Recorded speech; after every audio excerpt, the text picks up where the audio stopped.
pleased to bring you our feature presentation.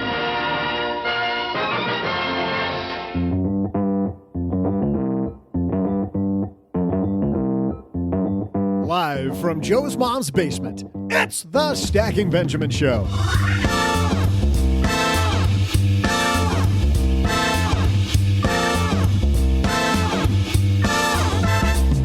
I'm Joe's mom's neighbor, Doug, and welcome to the weekend. What would you rather be doing than listening to your favorite Friday money discussion? About 72 other things. But anyway, you're here, so you might as well listen. Today, we're talking about 7 questions you should ask yourself to answer the question, why don't you ever seem to have enough money? To help us, we welcome from the Paychecks and Balances podcast, Marcus Garrett. And this here podcast, OG. And finally, from lenpenzo.com, it's Len Penzo. You thought I was going to say someone else crazy there as a joke, didn't you? But nope, this guy's keeping you on your toes. Plus, on today's Friday FinTech segment, looking for an easy way to save for college? So was this mom of 3, which is partly why we're introducing you to UNest and founder Ksenia Udina. We'll also magnify a caller's money situation and share a rousing round of my trivia. And now, because he's using this show to avoid shoveling snow, here he is, Joe Saul-Sehy.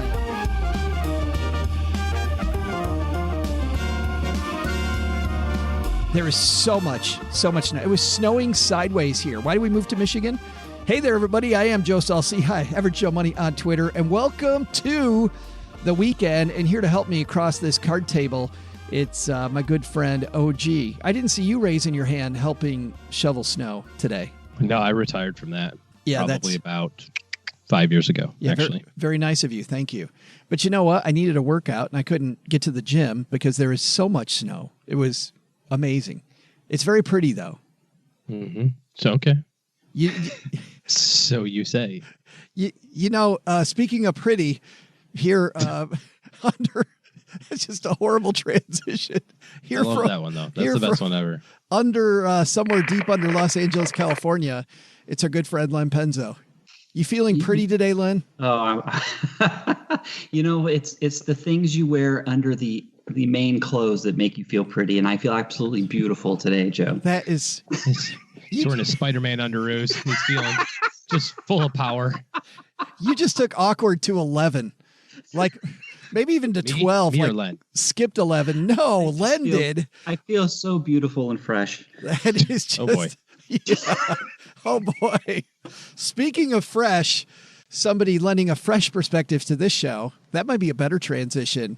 From, I think he's in Austin, Texas. We've had his partner in crime on a couple times. Well, you've been on the show before, Marcus. Marcus Garrett from Paychecks and Balances. You've been on before.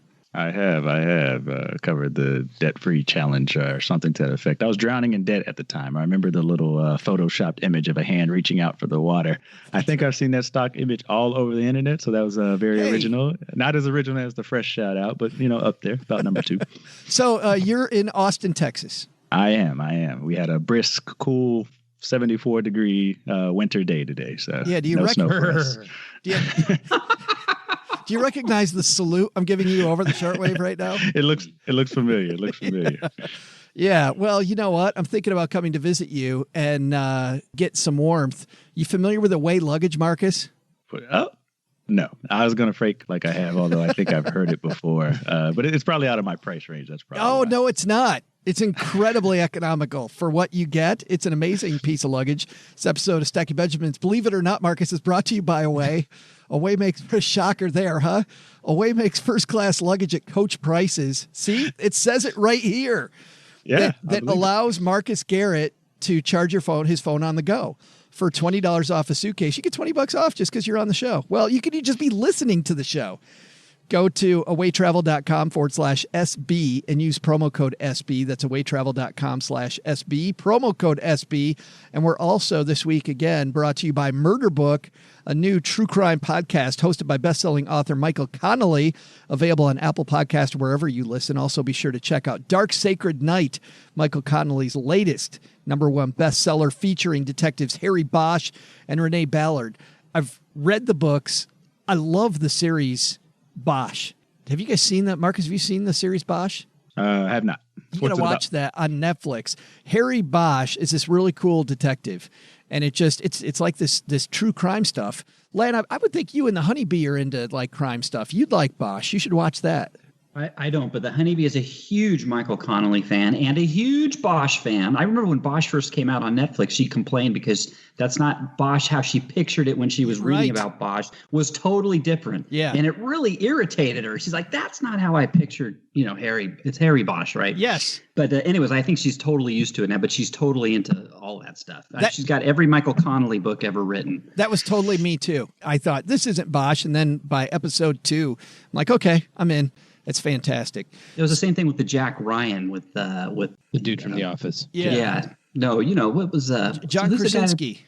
Huh? John Krasinski. No. Ben What's that Affleck. guy's name? He died, the other author. He did the Jack Ryan Tom Clancy. stuff. Tom Clancy. Yeah. I never pictured Jack Ryan like how they had all the different people that played him. But Alec, anyways. He looked a lot like Han Solo to me, personally. That's how I pictured Jack Ryan. Harrison Ford. Yeah. Nope. Han Solo. Swing and a miss. Well, we got a great show today. We got Marcus Garrett here from Paychecks and Balances to save the show. Thank God you're here, Marcus. Tell I appreciate it. the 3 people that don't know about your awesome podcast, tell us about it. So Paychecks and Balances, as you talked about, I have my co-host Rich, who's also been on here a few times. We help millennials raise their paychecks and lower their balances. And I think our most recent tagline, which I always butcher because for some reason we keep changing it, is we help millennials raise their paychecks, lower their balances, and get out of debt. Nice. I feel like I'm missing something there, hence the long drawn out thing. But Rich will come on and correct me when you inevitably invite him back on the show. Someday. So, leave it in, as we say. Hashtag leave it in. He's got the perfect name too for a personal finance pod, Rich. He does. It's the people named Penny that I usually have to worry about. Yeah. But, somebody named Rich, boy, I'm right there. Right. I'm hanging on every word. You should. He's got it. Well, we got Rich's partner. We couldn't get Rich today. We got Rich's partner today. Actually, really better half of the show, frankly. He called me in for the audible at like 15 minutes before. Like he made it seem like it was a question, but it was more of a mandate. He's like, you're going on a stack of Benjamins. I said I'd be honored. Oh, that's awesome. Well, thank you for saving the show. We got a great show today. Let's talk about why people feel like they got no money. Hello, darlings. And now it's time for your favorite part of the show, our Stacking Benjamin's headlines. Our headline today comes to us from the Ladders, personal finance area of the Ladders site. This is written by Pedram Soji. Never enough money? These 7 questions help you make smarter spending decisions. I thought we'd walk through these 7 questions about that you should ask yourself about having money. And let's start with you, Marcus, because when you were here last, you were talking about getting out of debt. Number 1 question is, are you living in survival mode? And I kind of remember you telling these stories about living paycheck to paycheck and truly being in survival mode. Yeah, I was working 3 jobs at one point. So now I can lecture to the millennials. I'm a senior millennial, and I can be like, back in my day, uphill both ways, 3 jobs. And so for those who are wondering, I tell people, if you got the Dell computer without the warranty and it broke down, that was probably my fault, because I had this Dell job that I hated, and I put computers together in a warehouse, and I would bang them around as my passive aggressive way of taking it out on the man.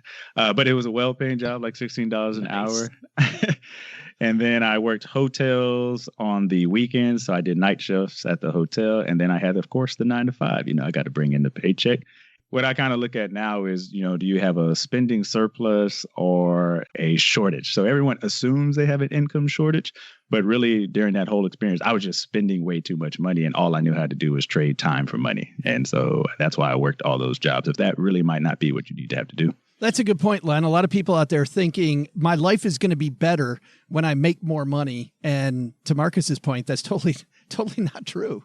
I'd say at least half the people, and I'll bet you more than half, they spend to their income level. So the income goes up, the spending goes up. And it's just that you're on that hamster wheel and you can't get off. The only way you're going to get off is to, when you get a raise, put that extra money aside and try and keep your spending down. So you have a nice gap discretionary spending or discretionary money as you get older. So that's the key. They talk about, Len, these inflection points in your life, like these important times. It seems like those raise times that you're talking about, like that's a seriously important time in your financial life. What you decide to do with that or, just don't do. Yeah, I'd say every raise I got, especially early in my career, I never saw it. I always put it towards, I used it to increase my 401k contributions or for a savings fund for something else that I was saving for, big ticket long term. But I always made sure those first few raises, I never saw them. I had automatic withdrawals and when you do that, it's really painless actually. So. Why did you do that, by the way? Because, a lot of people don't do that. I bet, Marcus, as you made more money, you probably spent more money, right? Yeah, I tell people never underestimate their ability to spend more money. And I can definitely prove that. I can actually probably still prove that to this day. But to Len's point, one of the things that really people like on our episode, we did one where they talk about salary negotiation and the failure to negotiate salary in addition to when those raises come up. They did a study that just $5,000, so the difference between coming out of college, $50,000 and $55,000, that's more than $500,000 over the course of your career. Your entire career is based on that failure to negotiate. So that 15-minute discussion, that uncomfortable thing that nobody likes to do, impacts you for the next 15 to 50 years. So yeah, get over it. No, people. Yeah, I mean, the studies show that the recent study, I think, OG, that you and I did, 60% of bosses will give you a raise if you just ask. Yeah, nobody asks about it. Well, and this also supports the idea of making sure that your paycheck is going into an account that's separate from your spending account. If you are, using a debit card or something like that, or you pay your bills out of your checking account, don't put your paycheck into your checking account, because then you'll look and say, oh, I've got an extra $500. I should go spend it. If you put it in a different place and then routinely pay yourself from your paycheck, then you're consciously making the decision of when it's time to have some lifestyle increases, whether it's just regular inflationary increases or you decide to, do something better. But how did rent or something? Len, back to you and a question I was formulating when I went to Marcus, which is those early raises you got, you decided to save them all. And, most people don't do that right out of college. They don't do that at all. Did you do that out of fear? Did you do it because the way you were brought up? I mean, what was it that made you do something different than most millennials just starting their job do?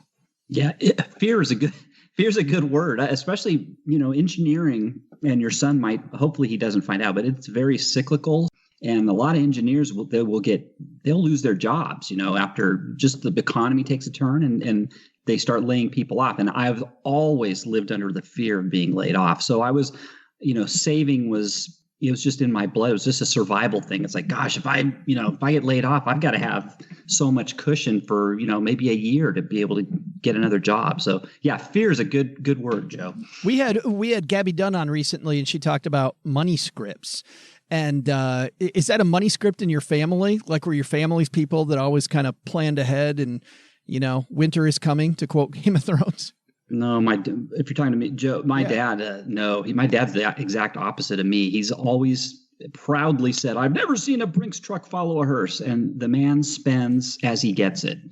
And I mean, to this day, I mean, he's God bless him. He's 80 years old now, but he's pulled every trick in the book just to keep himself going. He got to the point where he needed, should I be sharing this on the, what the heck? So he had to get nobody listens.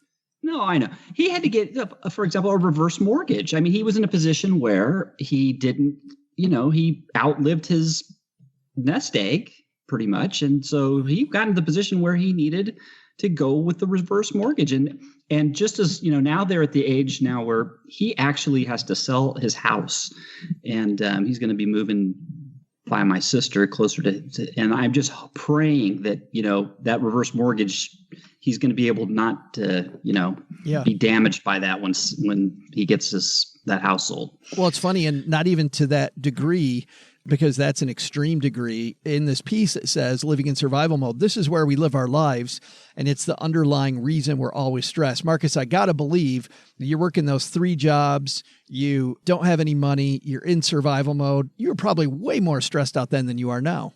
Yeah, definitely. One story that we shared recently on the new year is like I was about 7 days into the new year. I remember that specifically because I was doing another interview and they asked me how my year was going. And on the 7th day, my car got towed. You know, God made the earth. And on the 7th day, he towed my car.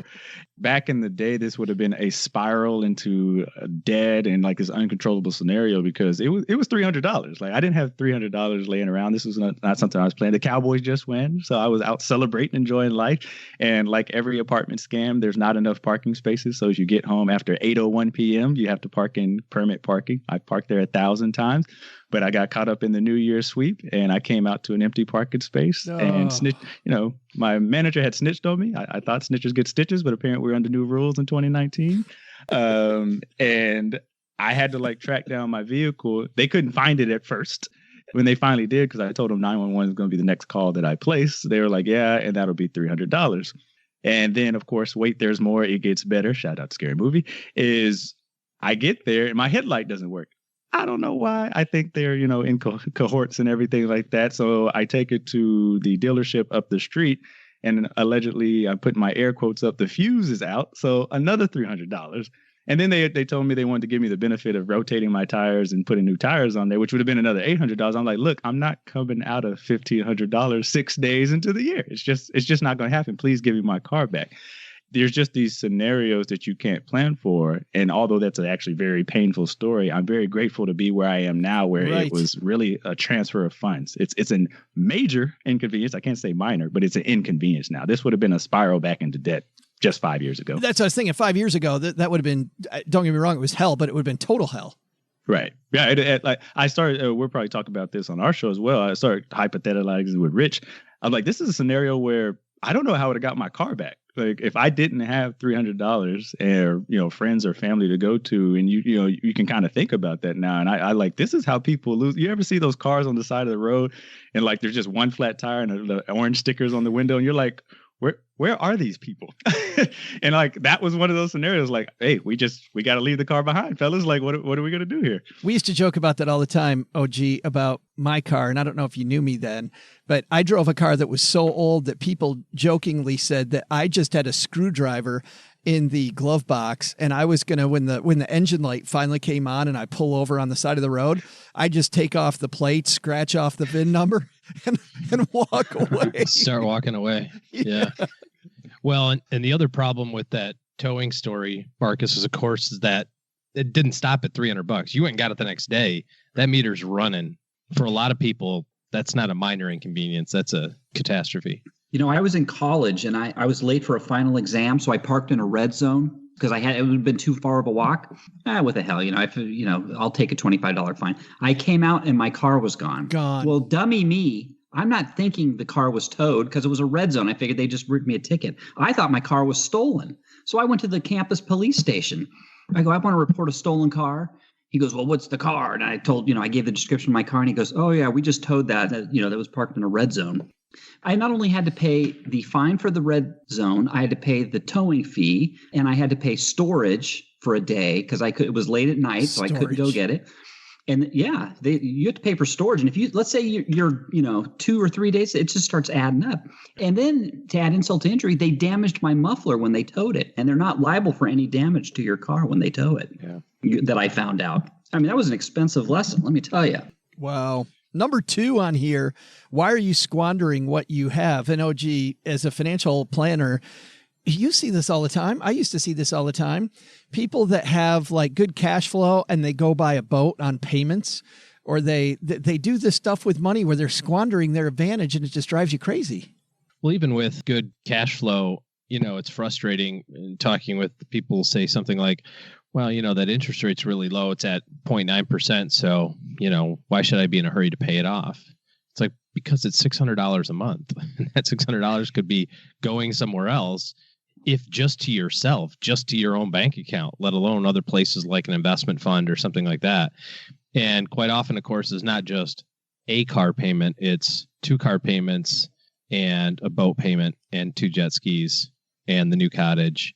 And as opposed to every single time, like Len said, when you get a pay raise, putting that away, instead it's like, well, how much more can I leverage this paycheck? They're giving me an extra $1,000 a month. some idiot at the bank will give me $3,000 a month of payments on this, or $3,000 a month of loan on that payment or whatever. So it's really tempting. And it's not just the big things either. It's a whole bunch of like little teeny tiny innocuous things that add up to be a whole bunch of money. Well, we see those subscriptions, right, Marcus? I mean, these subscriptions that you get, and hey, it's just going to be another $15, another $20. And before you know it, you're using one of these services like Trim or whatever. And you look at your subscriptions, like, I don't remember having half of those subscriptions. That's probably the case for some users. So what I do now is I track through Mint. And I say that because and Rich has heard this story 18 times. He's going to hear it 18 times more till this battle is over. So an insurance company that I won't name raises my bill faithfully every 6 months. And it's by $6. And I think they've done an algorithm like $7 is where customers call in and $6 is where they let it go. And they've made a mortal enemy. Like I made a note. I put on my phone, fight with insurance company this Saturday. And I called them up and I was like, what's going on with this $6? Like I let it go the first time, I might add. So it was like $36. Like the second time they raised it, I was like, nope. And so I got $4 back is how that story is.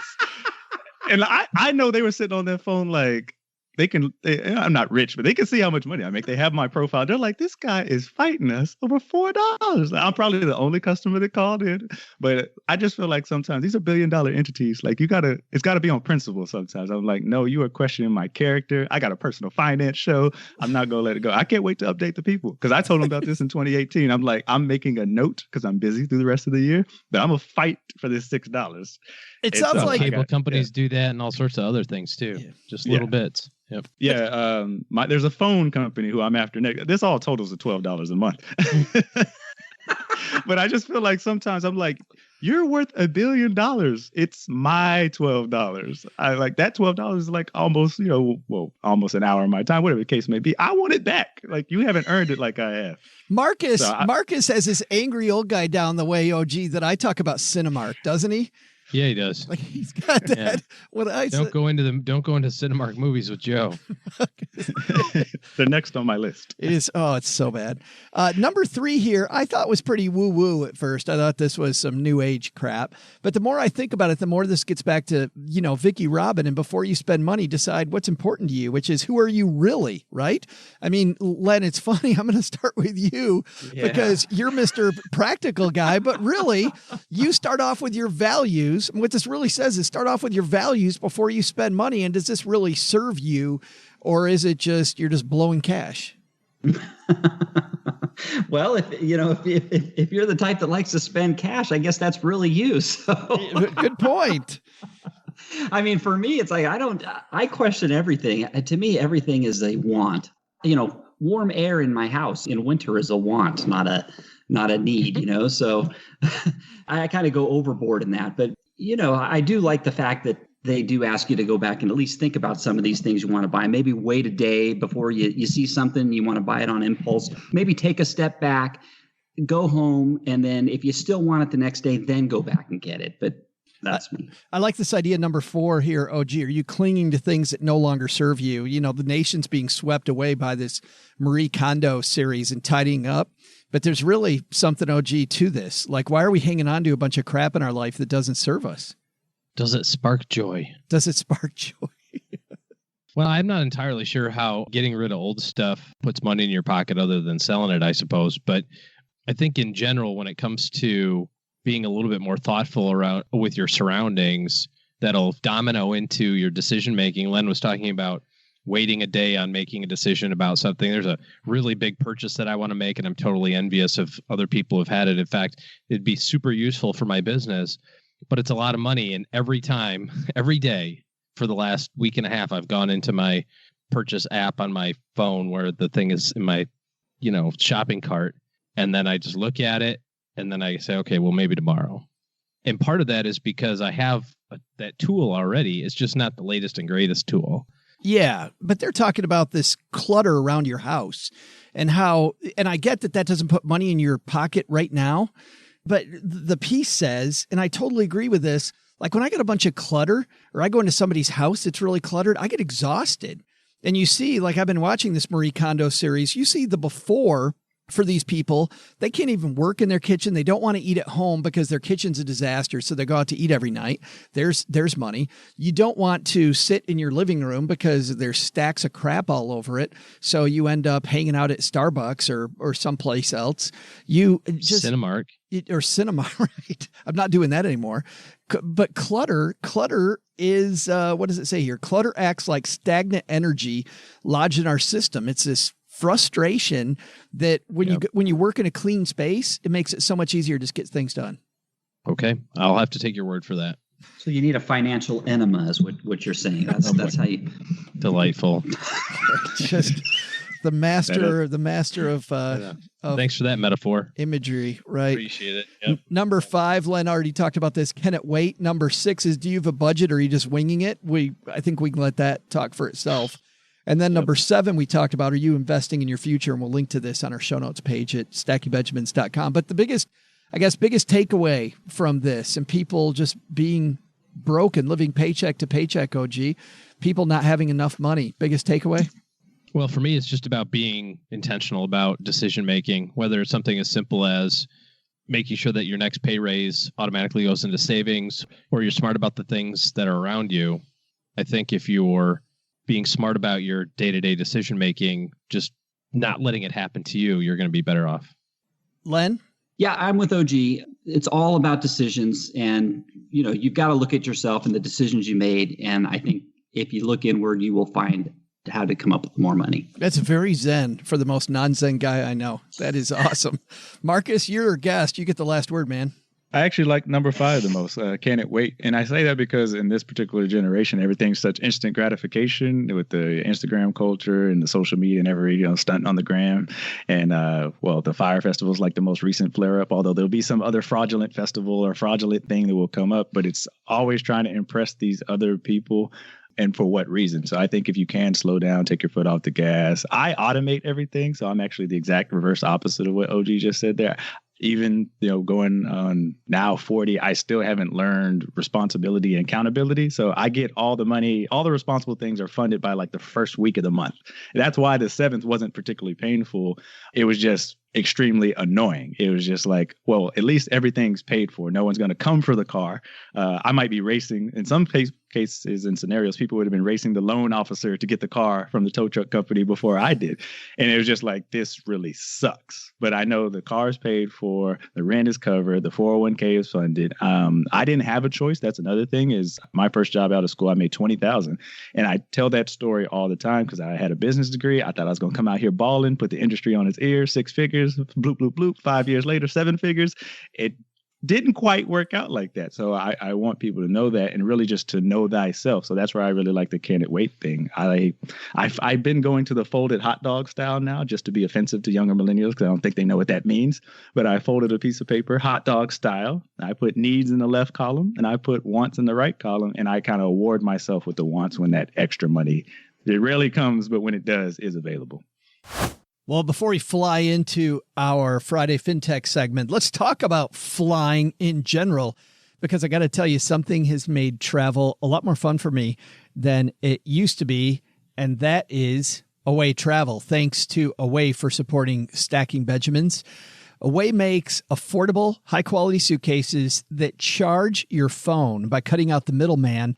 Away is able to offer the perfect luggage made with high-quality materials at a much lower price. Comes in a variety of colors and 4 sizes. The carry-on, I have one of those. The bigger carry-on, I have one of those.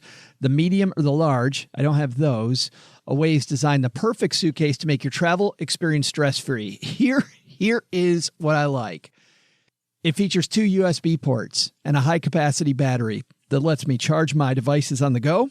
I always travel with an iPad that has some games on it or some reading on it, stuff to take on the plane. And I have my phone, which is a Model 6, which means the battery is old and this baby dies quickly.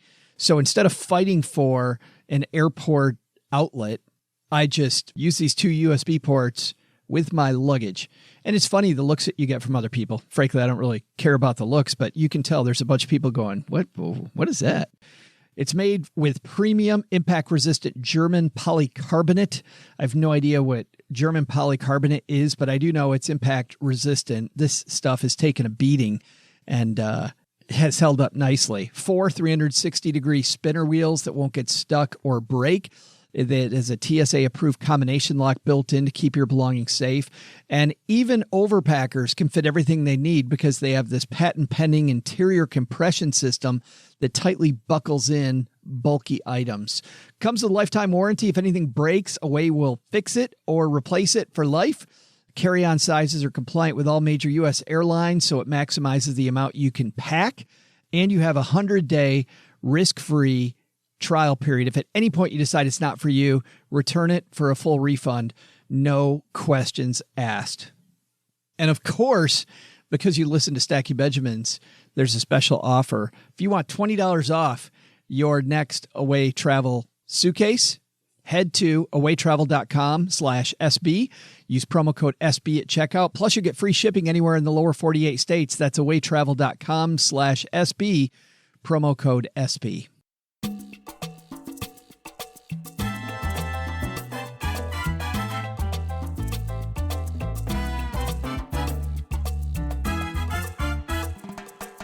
Oh, gee, you know how hard it is for people out there to pick a 529 plan for their kids, or even to know what the heck 529 means. 529, it's the number right after 528. It is. And the number just before? 530. It's so amazing. Well, somebody who saw that frustration with her clients and also with her 3 kids is our next guest, Ksenia Udina. She created a new company. We're going to hear all about it right now on our Friday FinTech segment.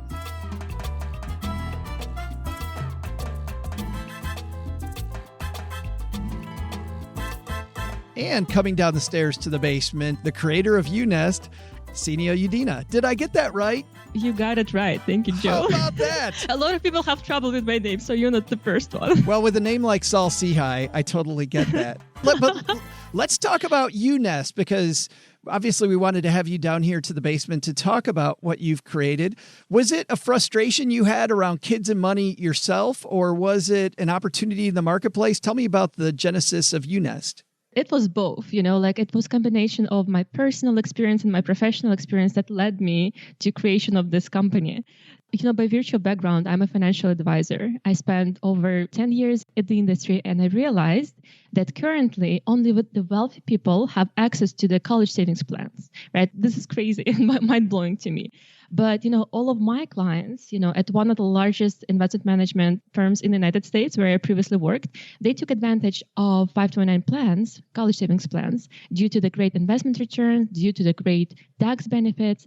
However, most of the people in the United States are still not aware of 529 plans, right? So it's mind-blowing, but 70% of people in the United States don't even know about 529 plans. A lot of people are still having trouble navigating through all available options and complexities associated with creating the account. Do you think that's partly because of the name? I mean, we couldn't have picked a crappier 529 plan. It just says nothing. It's so confusing. Yeah. And I talk to people about that, and they're like, is it 509 or 528? I'm like, exactly. Let's start with the name. Let's fix the name first. But I think that's part of the problem. And the whole industry is just very complex and confusing and fragmented. And a lot of people because the plans are sponsored by the states, they have a lot of confusions, do I need to be a resident of my own state to create the plan? So many confusions that go into that. But I just wanted to mention that, speaking of my personal background, I graduated from the school with over 150,000 in student loans, right? Wow. It's insane, and we all talk about this problem for our generation, that student debt in the United States has reached this unprecedented level of $1.5 trillion, right? It's a national problem. Yeah. Yet we're doing little to help solve it, right? So I, as a parent, I have 3 kids myself. I definitely want a better future for my kids. I want them to be prepared for this, education, to go into college. And all of my friends have similar concern. And not that many people in the United States realize that the college tuition inflation is rising at 6% per year, right? And expected to double in 10 years. So my kids, right, like when they graduate, they likely to graduate with over 300,000 in student debt, right? Like it's insane. How can we help to solve this problem for the future generation? So I would say that UNEST was born out of this desire to create solution for the middle class Americans, like myself, like my friends, those people who do not have currently access to the wealth managers or financial advisors. When you were a financial advisor, I bet you saw this all the time. People saving into a savings account, earning nothing. And with inflation at 6%, like you just said, they're losing money with money sitting in a savings account. Exactly. Yeah, no, I've seen this problem all the time. Generally, people, even the educated people, the doctors, lawyers, nurses, they know so little about finance. They know so little about investment. I think this is generally a problem. So we're trying to serve this role as a digital financial advisor, trying to educate the people, trying to explain the benefits of not only investing, but also taking advantage of these tax benefits that can accelerate the growth of the money over the years. 529 plans, that's a great vehicle to save for education, right? Not only your money grow on average based on historical return by 6 or 7% per year and outpace the growth of the inflation, but they also grow tax-free, which is an amazing benefit. Yeah. Let's talk about how UNEST works then. Is it an app that I'm going to download, Ksenia, or is it web-based? Tell me how I plug in initially. It's basically an app. Right now, we are available on iOS. So if you have an iPhone, you can definitely download it and start using it. The beauty of it is that what used to be an incredibly confusing, time-consuming process that would require hours of research and, these meetings with expensive financial advisors, now is simplified into like 5 minutes. So it only takes 5 minutes for you to create an account. You can establish a monthly plan for each child, like individualized monthly plan using our simple to use college calculator. And then you can keep track of all your savings on the go. So basically you can check the account balance, change contribution plan, make additional deposits, manage transactions, all from your mobile phone. Got it. Let's say that I'm using Google, I'm using Android. Is there any plans of it coming to those platforms? Yes, definitely. This is the next step in our big vision. Android version is coming up soon. So we're planning to release it in the next 3 months. And another great feature that all of our existing customers and prospective customers are so excited about is the gifting feature. So basically, if you have a kid, around birthdays, Christmas, Hanukkah, like any holiday, your friends and family will be also able to contribute into the child's account directly instead of buying, expensive toys just bringing cash. We have so many exciting options, that we going to roll out like in the next few months. So if I'm an aunt or an uncle or just an interested friend in some kid's future, instead of buying them a toy, I just go to UNEST, I download the app, and then I start working through that and I can designate a beneficiary. So the way it's going to work, parent will need to create an account for the kid and then just send the link to an aunt or, and with that simple link, anyone will be able to contribute. Just like choose the amount, choose the frequency, little sweet note, go. Got you. And then 529 plans that you're using inside of it. Is it a wide range of plans? Is it just a few plans? How did you choose the investment vehicles on the inside? Right. So basically, as a financial advisors, we took an obligation to go through this rigorous analysis and pick the best plan for our families to offer on our platform. Because we believe that we don't have to offer all 50 or all 100 plans that are available to the families right now. Sure. We need to pick one that would serve them best. And we looked at a variety of criteria. We looked at the historical returns. We looked at the fees. So we made sure that the fees are low. We looked at availability of age-based options. We want to make sure that the minimum initial investment is only $25, to start, which is like very accessible to everyone, and that we partner with the very reputable investment management firms. So minimum then is $25, very, very low minimum to get in. Yeah. Okay. Next question then, how do you guys make money? Because I know how 529 plans, make money, but if I'm going through UNEST, how do you end up making money? Right. So I would first of all compare us to traditional financial advisor, right? Because for the most part, people don't understand much about investments. They don't understand much about finance, and they need that help of the investment professional. Traditional financial advisors, they typically cost $200 to $300 per hour for the meeting. On top of that, the advisor sold 529 plans. They have an underlying broker-dealer commission, which is kind of a hidden fee, right? Which a lot of families are not even aware about. So with the help of this technology, and because we were able to streamline all processes, we were able to waive most of those fees. And, we're not charging anything to meet with us. So our fee is very simple, flat, and transparent, $3 per month. Gotcha. Okay. Well, that makes it very easy. I like how transparent that is. $3, boom, done. Boom, done. Exactly. Good. All right. So, and it's unest.com. If people go to it's u-nest, and we want to make sure people know that. If you don't have the dash in there, you're ending up at a totally different site. That's exactly it. u-nest.com. And the name of the company, it comes with the idea that we're trying to help parents create that nest for the future of their kids. But yes, it's u-nest.com. I love that. Build the nest early too. And if you're driving down the road or you are walking the dog, whatever it might be, we'll have all of Ksenia's links and the UNest link on our show notes page at stackingbenjamins.com. Thanks for hanging out with us for a few minutes and explaining UNest to us. No, thank you so much. It was lovely here at your basement. Thank you. Hey there, you trivia lovebirds. I'm Joe's mom's neighbor and most eligible bachelor, Doug. Welcome to My Trivia.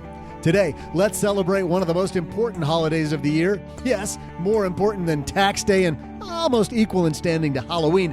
I'm talking about no other day than February 15th. Wait, the 15th isn't on your holiday calendar, you say? It's only the National Day of Cheap Candy, people. True love is one thing, but have you seen the markdowns on those bags and bags of candy when the 15th rolls around? Talk about a steal! And if you manage to keep a few dozen bags around until next year's Valentine, can you say profit? I mean, that's pretty much what the holiday's all about, right? But this year, the shelves of your favorite supermarket will feel emptier than in past years. You know the little candy sweethearts you give to your crush? The ones that say, be mine, or true love, or I need a little snuggy snuggy? The Sweetheart parent company, Necco, went bankrupt this past year and won't be producing any of those little gems. While that's bad news, there'll be some good news coming out of old Doug's trivia. How many pounds of Sweethearts did the Necco Candy Company typically sell in a year? I'll be back with your answer and the good news right after this. We explained this complicated game to Mr. Garrett backstage. Very complicated, Marcus. Mm-hmm. Yeah, I agree. I do. It's actually very complex. Very complex. We play this Price is Right style. For those of you new to this game, it's the closest without going over. And I believe the score is OG has 2. And our guest... Through no fault of my own. I was going to say our guest last week carried it home for you. And Paula has 2, and Marcus is playing for Paula Pant from Afford Anything this week. And Len is behind. Len, you won the first one of the year, I think. Yeah, but see, the problem is you haven't had any guests. I've had to work on my own every single time. You need a guest to work for me. That's right. Exactly. Len's like, why am I carrying my own weight here? If the magic here is having a guest... Len's like, this game is rigged. I got to show up and I lose the trivia. Well, you have all these Mensa people come on and fill in and they get the right answer. I mean, I can't compete. Well, the good news is you get to decide first if you're going first, in the middle, or last. So, Len, which one are you going to do?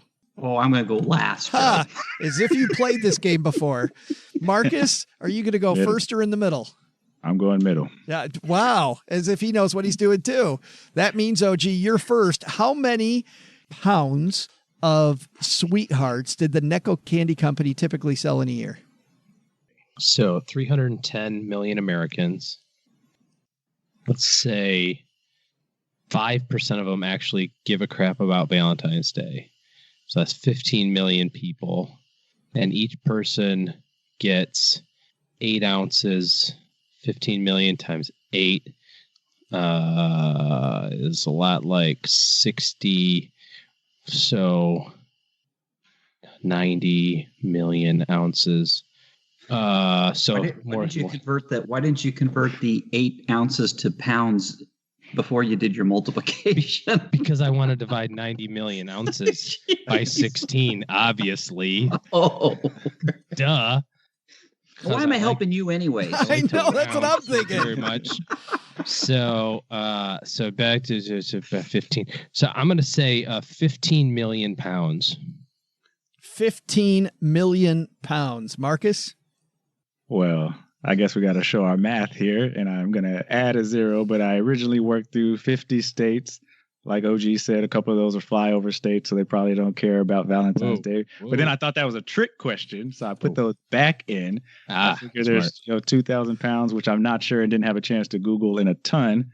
And then I was just going to multiply that times 50, but then you said million, so I'm going to go with, what was your answer? 15 million, he said. I'm at All 15 right. million. I'm going to go with 10 million then. 10 million final answer. 10 million for Marcus. This is pounds, right? Yes. Pound sterling. Pound sterling. You can go with grams. I tried to convert that too.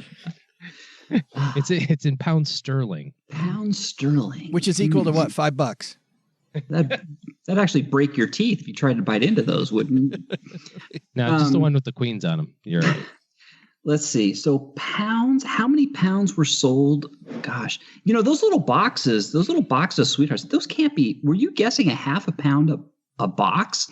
Because those little boxes are like one, there's only like 20 sweethearts in those things. I think they're only like, I think it's like 1/16 they're like 1 or 2 ounces. Okay. I was thinking more of like in second grade, the industrial sized bag that everybody brings. Because we're only talking about the people who actually give a crap about sweethearts. Let's just do it this way. Let's just, I could just say 15 million and one, but I ain't going to do that. So yeah, 300 million people. Let's say 10% buy sweethearts. That's 3 million. That's 30 million people, and a tenth of an ounce. Which is basically a tenth of a pound, little more, just to make it easy. So that's 3 million pounds. I'm going to say 3 million pounds. 3 million pounds. I like that math too. I'm so excited that we get to collaborate with best-selling author Michael Connelly by telling you about Murder Book. It's the new true crime podcast hosted by Michael Connelly, of course, best-selling author. And thanks to Michael Connelly and Murder Book for supporting Stacking Benjamins. Murder Book podcast works with the very same detectives who inform his novels and his hit TV show Bosch. The podcast explores real homicide cases not covered by mainstream media. Season 1 is The Telltale Bullet. Dives into a 30-year-old Hollywood carjacking gone wrong that tests the limits of the American criminal justice system. So Michael Connelly returning to his roots, which is pretty cool. And by the way, if you're a reader, Dark Sacred Night is out, also from Michael Connelly. It's his latest #1 bestseller featuring detectives Harry Bosch and Renee Ballard. Nothing I like better than a new Michael Connelly book. And I don't only have a book, I have a podcast. I've watched Bosch. I feel like I got Michael Connelly all over, which is not a bad thing. There's a reason that guy is so successful, and it's because of the fact that his podcast and his books are always a delight. Cheryl couldn't put down Dark Sacred Night. I finally got to start it. Thank goodness. I am a slow reader, and I'm already 85 pages in within 2 days. It's been quite a ride. So be sure to check out Michael Connelly's new Murder Book podcast on Apple Podcast or wherever you get your podcast, or just go to murderbookpodcast.com. That's murderbookpodcast.com. All right, OG, you got 15 million. You're the top guy. You're the top dog. A lot of people eating lots of sugar. You are. Will you be mine? Maybe. And then Marcus, 10 million pounds. Mm-hmm. Feeling good? I am. You got a $5 million runway. And Len, you locked in at 3 million. I'm wondering why you didn't just lock in at $1. $1. Yeah, then you would have gotten all that between $1 and 10 million. It's like you've never played this damn game before.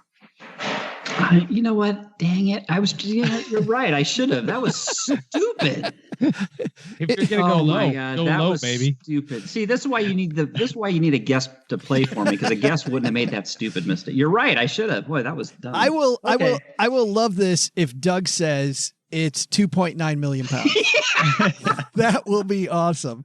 All right, Doug, what's our answer? Welcome back, confectionery connoisseurs. I'm Joe's mom's neighbor, Doug. I just found an old bag of these Necco Sweethearts that I can share with the guys. Let's tear this bad boy open and see what we get. Be mine? Not sure which of the guys that's going to, so let's check out number 2 here. Sweet pea? Okay, surely number 3 is going to do it for me.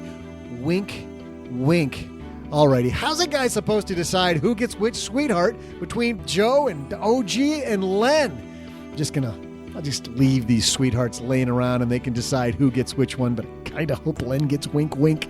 Anyway, before the break, I asked you this trivia. How many millions of pounds of sweethearts did the Necco Candy Company typically produce in a year, before declaring bankruptcy, of course? The answer? The candy giant was selling 19 million pounds of sweethearts each year that you, your teeth, and your dentist are going to be missing this Valentine's Day. But the really good news? Spangler Candy Company has acquired Necco and will be resuming production for Valentine's Day 2020. Until then, any sweethearts you find were produced prior to July 2018. So remember that if someone gives you a little treat this year, it's a little old. See ya! Good job, OG. That was excellent. Yes, sir. Ooh, actually, you're a much better sport. I was upset. I'm upset. I'm actually still upset. Marcus is going to flip the I'm table. clearly taking this game to heart. Right. Like one of those bad games of Monopoly gone wrong. It's the $6 all over again. Yeah, it is. Len's going to make a big comeback, though, like the Magic 8 Ball does. How about that, Len? Do you have the 8 Ball sitting there? Yes, I do. Will Len Penzo make a big comeback this year when it comes to our trivia challenge?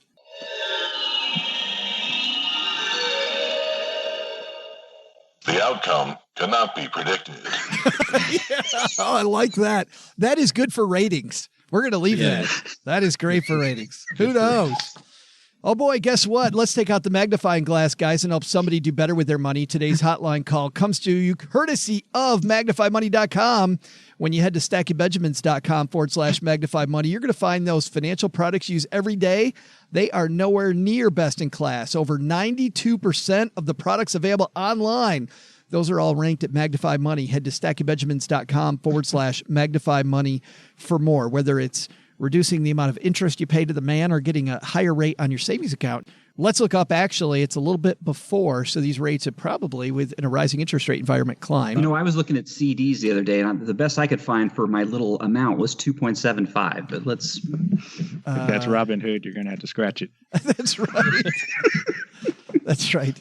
Interest rate right now, CIT Bank, 2.45, Len. My Savings Direct, 2.4. CIBC, 2.39. 2.39. So if you've got 2.7, 2.75. Wow, that's what I found. That was last week. That is better than I've seen. And they compare a ton of places. So fantastic. StackyBenjamins.com/Magnify Money or /Len. Whichever one of those we want to do. But today we're going to help Matthew magnify his money. Say hi, Matthew. Hey guys, hope y'all having a good day.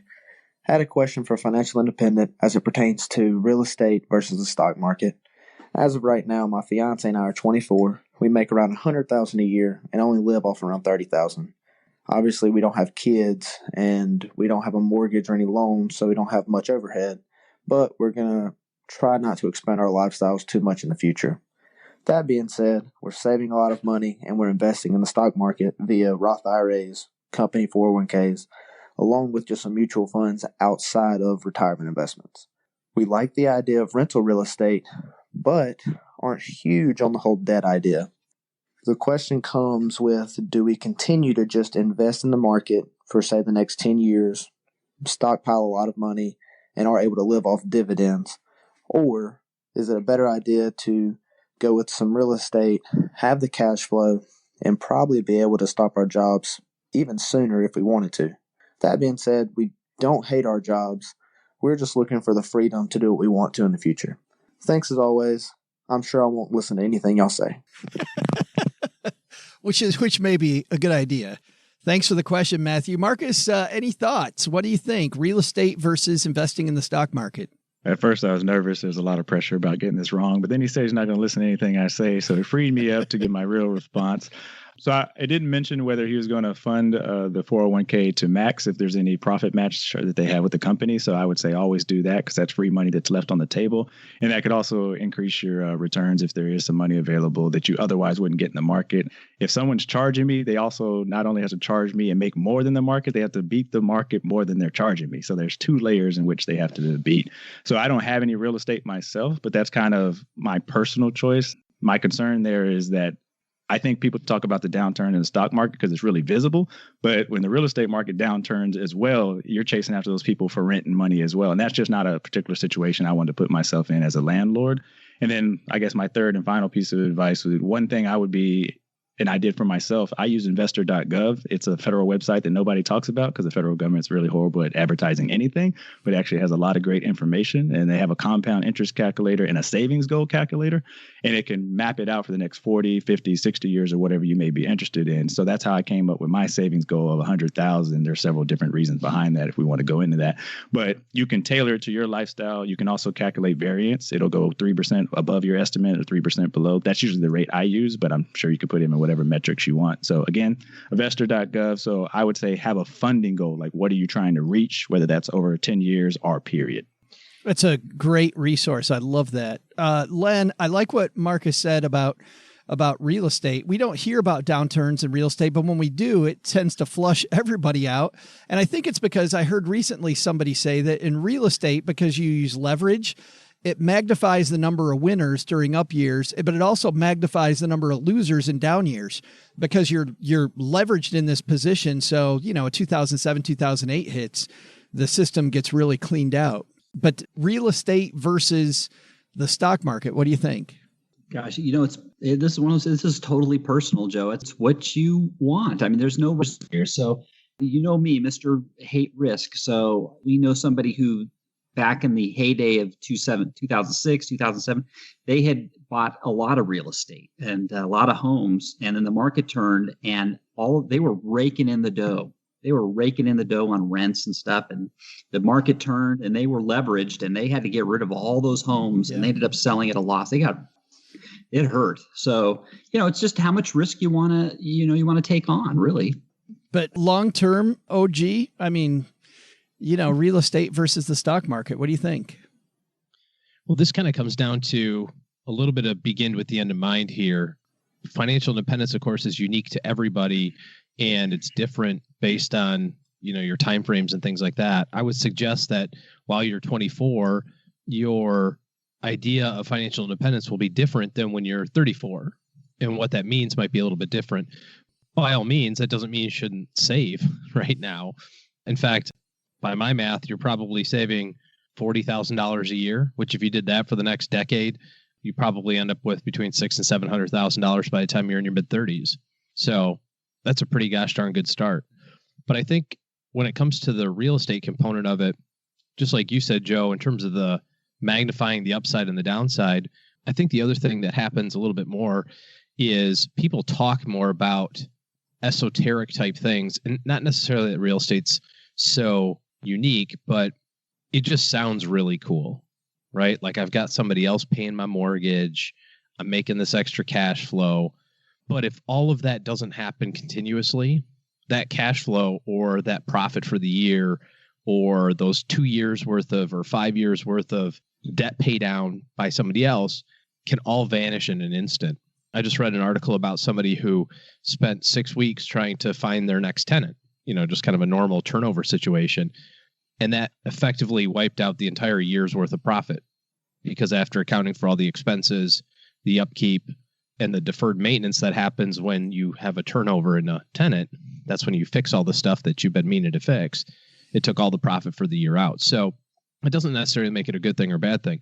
What it sounds like is if you don't like debt and you don't like the idea of leverage, then I would stay the heck away from it. You know, it's uniquely personal financial planning. And if you prefer not to have it, then I wouldn't do it. Or if you did, maybe the right thing is to pay cash for a property in an area that you can afford just to pay cash for it.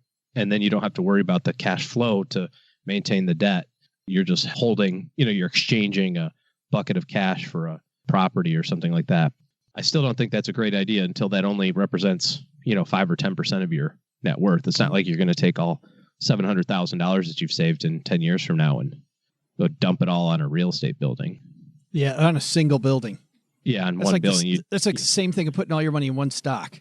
Yeah, you might take 60,000 of it and go buy a duplex for cash. That might be a good idea, but that's 10 years down the line. So we've talked about this before. Everybody likes steps 8, 9, 10, 11, 12 in the process because those are like the fun ones. But what you're doing right now are steps 1, 2, and 3, which is control your cash flow, like we talked about earlier today. Get in a good habit of savings, start funding your Roth accounts, start funding your retirement accounts through work. And reaching financial independence necessarily isn't always about hedge funds and, 20-door apartment buildings. It can be just boring Roth IRAs and 401ks for the next 15 years too. Marcus, do you see yourself ever owning real estate? I do. That was really great advice. And I think that's the point. My goal right now is 100,000 because of what I can see that returning in the stock market. And in this case, it would be an index fund that I'm investing in. And also another thing is one of the funds that you mentioned, the 401k, it's inherently for retirement. So that's why I'm less risk averse there. Like it's supposed to help me when I'm in my 60s and 70s. And so I'm purposely risk avoiding there. And another thing, exactly when OG was doing the math there, that it didn't even occur to me when I was answering the question. I think a lot of people do this, sounds like Matthew's doing as well, is what's this other one revenue stream I can do to replace my job or passive income? The scenario I used recently, like Bezos isn't going like, I got too many revenue streams. And so with the funds that it sounds like he's coming in, it sounds like this is something he can try out, especially if there's a cash property or a low risk property he could try. And if it doesn't work out, you're not too vested in it. You can get out. He's 24. He's got plenty of opportunity. He's literally got age on his side to kind of, I wouldn't say risk. That's probably not the appropriate word here, but I feel like a lot of people are like, I can only do one or the other. And he quite literally sounds like he has the means to do both in this scenario. Yeah, dip your toe in the water a little bit. Right. Yeah. But, my thought is, and I love what Len said about it being completely personal. And when you look at long-term returns, by the way, the North American Real Estate Index, REIT Index, Real Estate Investment Trust Index, and the S&P 500 over long periods of time have done pretty close to exactly the same thing. So when it comes to intensely personal, it really is that. And realize that both of these asset classes have downsides. Downside of a stock is trying to pick the right price of what a stock's worth on any given day is difficult because it fluctuates a bunch. Real estate doesn't fluctuate as quickly. So I see people say, I'll take real estate because I don't like that fluctuation. Well, here's what you got instead. You can't rip off your bathroom to go buy some groceries. You got a bunch of money locked up. So it's difficult to be liquid in real estate. So it's incredibly personal. And I, too, like the idea that Marcus brought up there of doing both, and what OG and Marcus said about keeping the end in mind. Start with a goal, work backwards. I think that's great. Thanks for the question. And by the way, if you've got a question for the show, head to stackingbenjamins.com/voicemail. And guess what? He's taking home the Greatest Money Show on Earth circus t-shirt that represents what a circus this podcast is. So let's talk about, to finish this thing off, what's going on where you guys live. Len, what's happening at the aptly titled lenpenzo.com? I've got an article on how to fix your finances without money. So how to get yourself all back in shape without any money at all. It's just... So come on by and check it out. I don't want to spoil Len's piece, but it's just magic and unicorns. Happen in that. Well, it's too late. You just spoiled it. Forget it. Nobody come over and it. I shouldn't have said it. I shouldn't have given it. I'm so sorry. No, I'm sure it's a lot better than magic. No, there's like 13 recommendations there. I think that is awesome. No, there's not a unicorn is not in there. That'll help people a ton, Len, that were attracted by our title today of, reasons why you're broke. I mean, fix it without cash. Yes. Yeah. OG, what are you doing here this next week besides recording more with me? Oh, that's what I was going to say. February for us is the calm before the storm. Late this month, we're going to do a little bit of a podcast tour. You and me can hit the road a little bit. We're going to go to California and Seattle. San Francisco, watch out. We're on our way. San Francisco area, yes. I think we're still dueling it out over where in San Francisco. Exactly where. I had a place all picked out, and then you went, well, I want to go to this place. So, oh well. Anyways, so we'll have that out shortly. Probably by the time this is. I like how I talk in OG's stories. Oh yeah. In my mind, you're like, it's like the Charlie Brown voice. But then once that hits, all bets are off. For me, the rest of the spring is busy, full of travel and that sort of stuff. So this is me just working on projects for clients here, but also kind of some strategic time because that kind of evaporates starting next month. Awesome. Marcus, thanks a ton for hanging out with us tonight. Appreciate you. Thanks for having me. Well, anytime. I was so excited that you could be on the show. What's happening to Paychecks and Balances? We'll be putting out our first course. So you alluded to, actually, when I came on the show, I think it's been years now. I had just written the book. Isn't so the that book is crazy? debt-free. That is so crazy. So the book is Debt-Free or Die Trying, and I'm converting that into a 4-week course just to get people started on the right foot, because I feel like a lot of the mistakes that people make is either they never get started. We still have, shout out to the listeners and the fans that have come over, but they've been talking about getting the journey started all 3 years that we've been around, and every new year they got that debt-free resolution. And so I'm going to give them a little 4-week course to put together. The blog is back. And if you go over to paychecksandbalances.com, like our top post of 2018 was, has the financial independence retire early movement burned out? Has fire burned out? Stirring the pot. It's not just clickbait. There's more behind the title. So yeah, go ahead and check it out. That is awesome. And we'll link to the podcast, which by the way, you can get anywhere, right, Marcus? Yes, we are on everything except, I believe, SoundCloud. So we have our mixtape everywhere but SoundCloud, the official mixtape platform. I was going to say, we are not on SoundCloud either. That's a one. So if you're listening to this, you're not listening on SoundCloud. So there you go. Yes. All right. That's going to do it for today, guys. Oh, by the way, I'll have all those links to not only Marcus's course, but the Paychecks and Balances site, and how to listen to the show on our show notes at stackingbenjamins.com. All right. Take it from here, Doug. What should we have learned today? Hey there, Joe. Sure, yeah, I'll tell everybody what they should have learned. First, take some advice from our roundtable gang. Feeling like you don't have enough cash? Maybe it's your priorities that aren't in order. Ask yourself a few important questions and you may find yourself adding to your pile of Benjamins in no time. Second, how's your child's college fund looking? Maybe you should check out some 529 plans to get the ball rolling in the right direction. But the big lesson? Don't accept the sweetheart candy from Joe's mom that says, rub my swollen feet. Nope, I'm not doing it, lady. I am not touching those paws. Special thanks to Ksenia Udina from UNest for stopping by the basement. You can find her site at u-nest.com or in our show notes at stackingbenjamins.com. Thanks also to Marcus Garrett for joining us. You'll find his podcast, Paychecks and Balances, wherever you're listening to us right now. Len Penzo appears courtesy of lenpenzo.com. This show was created by Joe Saul-Sehy, produced by Richie Rutter-Reese, and engineered by the amazing Steve Stewart. Online, visit us on Twitter at @SBenjaminsCast or on our Facebook page. I'm Joe's mom's neighbor, Doug, and I'm wondering if KY jelly is actually made in Kentucky. SB Podcasts may receive payment on the show from sponsors and guests in the form of books, giveaway items, discounts, or other remuneration. There's no way you would take advice from these dorks, but like Joe's mom always says, don't take advice from people you don't know. This show is for entertainment purposes only, and before making any financial moves, consult with a real financial advisor.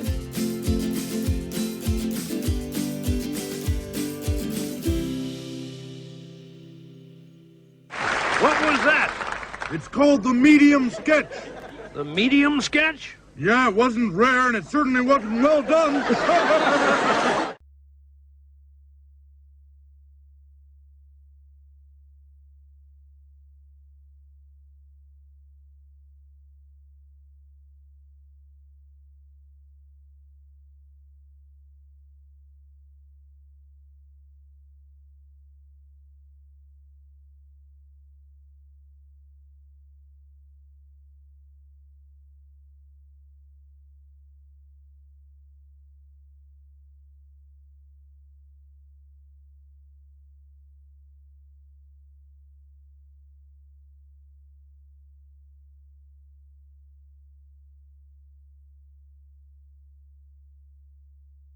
So my mom was in the hospital for a little while. Thankfully, as could be expected. She had bad stomach issues and whatnot, and they tried to diagnose it, and kind of where they're at right now is celiac and or Crohn's disease, which is just, a total nightmare if you're trying to like not plan your dinners. And so we're going through and talking about all the food she can't have. She can't have this. She can't have that. Can't eat this. Can't eat that. Have to have this made this way. Da da da da da. And I flippantly say, well, don't forget, you have to find a new gas station because you can't be using ethanol in your Cadillac anymore. She goes, well, why not? I said, well, corn, the way they process it, it can have tons of gluten in it. She's just totally loses her mind because it's just like the 40th thing on her list of stuff she can't do. And she's like, oh, great. Now I have to find a new gas station because they have to find ethanol-free gas. And so I could totally see my mom inquiring to the gas station attendant. I have a gluten intolerance. Do you know if this gas is gluten-free? Which is something, I love your mom, but that's something that she would do. That and or she'd get in a fight with her husband about how she can't ride in his truck because it's not gluten-free gasoline or something. Just like it'd be this long drawn out 2-week battle of like, I can't ride in your truck, damn it. I'm gluten intolerant. Growing up on the west side of Michigan, my parents had some friends that they would, go places with. And as they're driving down the road, they pass this field. It's on the side of a hill with these cows. And my dad said, those hill cows are just amazing, aren't they? And their friend Mary is like, what are you talking about? He's like, well, notice how the cows look like they're standing straight up. The way they do that is when they're born, they're like genetically born with their right side legs are shorter than their left side legs, so they can stand straight up on the side of a hill. Those are called hill cows. She's like, real? That's amazing. Then the next time they're driving, they're with some other couple. And my parents' buddy, the woman's husband, was like, it was amazing. Mary going on and on explaining to these people how those were hill cows and about how the right side legs are shorter. Just completely bought Free it. gas. Good luck, Mom. Love you. Marcus, your family's way too smart for any of that, I'm sure. I'm going to go with yes because they listen to the show, and I'm not sure if we're on a hot mic or not yet. So yes, they are both geniuses, and I am lucky to be their offspring. Len, what about your family? No, not geniuses. No, but you're not putting any of that stuff by the honeybee. What do you mean putting that stuff by the honeybee? Like hill cows or gasoline that's Oh, I won't get through. Oh, are you kidding? That won't get by her. No. Are you kidding? None of that. No. She gets that stuff by you, I'll bet. Yes, all the time. Absolutely. Absolutely, Joe.